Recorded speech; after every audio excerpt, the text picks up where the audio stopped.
Hello everyone, welcome to Meera's kitchen. આ વિડીયોમાં હું તમને ફ્રૂટ સલાડની રેસીપી શેર કરીશ. એકદમ હેલ્ધી વર્ઝન, શુગર અને કસ્ટર્ડ પાવડર વગર જ બનાવીશું. પણ કોઈને જ આઈડિયા નહીં આવે કે તમે કસ્ટર્ડ પાવડર અને શુગર એડ નથી કર્યું આમાં. એટલું ફાઇન, ક્રીમી અને સ્વીટ બનશે. જોઈ શકો છો અત્યારે મેં નથી કશું જ એડ કર્યું તો બી લુકમાં એવું જ લાગે છે. તો અત્યારે હાફ લીટર મિલ્કનું ફ્રૂટ સલાડ બનાવવા માટે મેં કાજુ, બદામ અને ખજૂર લઈ લીધા છે ઠળિયા કાઢીને. એક બાઉલ જેટલા મખાણા રોસ્ટ કરીને લઈ લીધા છે. એ બધું આપણે એક બાઉલમાં એડ કરી દઈશું અને થોડું એવું કેસર એડ કરી દઈશું, જેથી કરીને બહુ જ ફાઇન કલર આવી જશે. એકદમ કસ્ટર્ડ પાવડર આપણે એડ કરતા હોય છે એ ટાઈપનો જ. હવે ગરમ કરેલું મિલ્ક એડ કરી દઈશું. એક ઉફાણું આવી જાય એટલું ગરમ કરવાનું છે. એ મિલ્ક એડ કર્યા બાદ આપણે એને રેસ્ટ થવા માટે મૂકી દઈશું 2 કલાક જેવું, જેથી કરીને બહુ ફાઇન કલર આવી જશે અને પ્લસ આપણે કાજુ અને બદામ એડ કર્યા છે એ બી એકદમ સોફ્ટ થઈ જશે. ત્યાં સુધીમાં આપણે બધા ફ્રૂટ કટ કરી લઈશું. તો અત્યારે મેં ફ્રેશ ચીકુ લઈ લીધા છે, જેનાથી સ્વીટનેસ ઓલરેડી આવી જશે. ચીકુમાં સ્વીટનેસ હોય એટલા માટે એક ચીકુ લઈ લીધું છે, એને સાવ ઝીણું ઝીણું ચોપ કરી લેશું.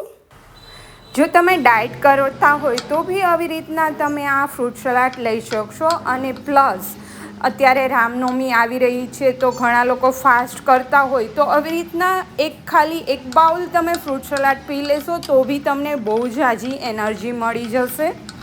એને આપણે એક પ્લેટમાં ટ્રાન્સફર કરી લઈશું. હવે એવી જ રીતના મેં અત્યારે એપલ લઈ લીધું છે અને એની સ્કિન રિમૂવ નથી કરી, જેથી કરીને કલર બહુ ફાઇન આવે. એને બી આપણે એક પ્લેટમાં લઈ લઈશું. અને ફાઇનલી એક બનાના લઈ લીધું છે મેં અત્યારે પાકેલું, એને બી ઝીણું ઝીણું કટ કરી અને એક બાઉલમાં લઈ લઈશું. અને દાડમના દાણા લઈ લીધા છે. તમે ગ્રેપ્સ બી એડ કરી શકો, પણ હું અત્યારે નથી એડ કરતી કેમ કે એમાં ખટાશ હોય એટલા માટે. તો હવે 2 કલાક થઈ ગઈ છે અને પ્રોપરલી આપ જોઈ શકો છો કલર બી યલોઇશ ઉપર આવી ગયો છે, લાઇટ યલોઇશ. જ્યારે આપણે કસ્ટર્ડ પાવડર એડ કરતા હોય ત્યારે આ ટાઈપનો જ કલર આવતો હોય છે. તો અત્યારે બહુ જ ફાઇન કલર આવી ગયો છે અને આ પરફેક્ટ સ્ટેજ છે. હવે દૂધ બી ઠરી ગયું છે તો આપણે બધા ઇન્ગ્રીડિયન્ટ્સને બ્લેન્ડ કરી લઈશું. દૂધમાં જે પલાળેલા હતા એ બહુ ફાઇનલી બ્લેન્ડ કરવાનું છે. થોડા બી ચંક્સ ના રહેવા જોઈએ. અને જો ચંક્સ રહેતા હોય તો તમારે આ મિક્સરને એકવાર ગાળી લેવાનું. પણ અત્યારે બહુ ફાઇન પ્યુરી રેડી થઈ ગઈ છે મારે, એટલે મેં ગાળ્યું નથી. આપ જોઈ શકો છો એકદમ થીક ટેક્સચરવાળું મિલ્ક રેડી છે. કટ કરેલા ફ્રૂટ રેડી કર્યા હતા એ એડ કરી દઈશું. અને ફ્રૂટનો કલર ચેન્જ ના થાય એના માટે એને કટ કરી અને ફ્રીઝમાં મૂકી દેવાના, જેથી કરીને એનો કલર કાળો ના પડે.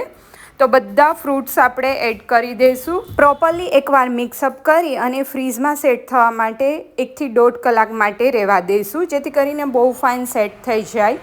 અને આપ જોઈ શકો છો સેટ થઈ ગયા પછી એકદમ થીક ટેક્સચર ક્રીમી આવી ગયું છે અને લુકમાં બી એટલું જ ફાઇન કલર આવી ગયો છે. ફ્રૂટ સલાડનો આપણે કસ્ટર્ડ પાવડર એડ કરીને બનાવતા હોઈએ છીએ એ રીતના તમે બી આ fruit salad healthy version try ના કર્યું હોય અને શુગર ફ્રી બનાવવા માંગતા હોય તો આ રીતે ટ્રાય કરજો. બહુ જ ફાઇન અને ફૂલ ઓફ એનર્જી તમને આ ફ્રૂટ સલાડ પીધા બાદ મળશે. તો કમેન્ટ કરી અને જણાવજો તમને મારી રેસીપી કેવી લાગી એ. અને હા, હજી સુધી જો તમે મારી ચેનલને સબસ્ક્રાઈબ ના કરી હોય તો જલ્દીથી મારી ચેનલ સબસ્ક્રાઈબ કરી લેજો, જેથી કરીને આવા જ લેટેસ્ટ વિડીયોના નોટિફિકેશન સૌથી પહેલાં મળે અને તમે મારા લેટેસ્ટ વિડીયો જોઈ શકો. Thank you for watching my video.